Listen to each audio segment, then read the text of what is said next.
Hi mga ka-caregiver, it's me, Eunice. So, medyo naging usap-usapan natin ngayon dito sa TikTok ko yung 1K sahod ng helper. Diba? Sabi nga sa inyo, hindi lahat nasahod ng ganun, iilan-ilan lang. Kasi usually ang nababasa ko, 650, 700, ilang years na sila.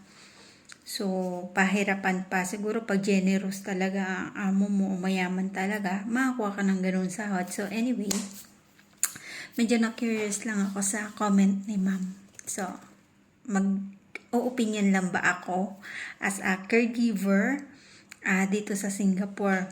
Yes, maliit lang. Last year, 700 lang offer nila. Even nursing graduate ka and may experience na sa ibang bansa as a nurse.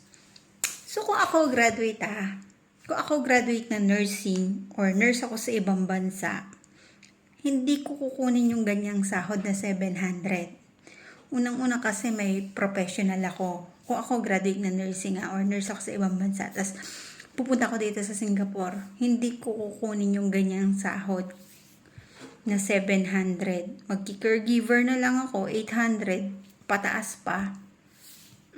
Or, kasi may nakausap din ako sa ospital siya nagtatrabaho, bago lang siya, 2,500 sahod niya, pero toxic na toxic siya sa trabaho niya, daming pasyente, dami niya hinahawakan, tapos meron siyempre pasyente na mareklamo pa, yung mga kamag-anak, so ganun.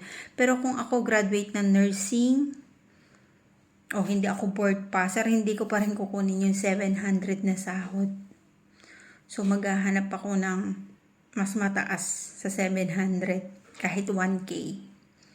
So, syempre, kanya-kanya tayo ng opinion sa buhay. Kanya-kanya rin tayo ng sitwasyon sa buhay. So, pero 700, never kong kukunin yan.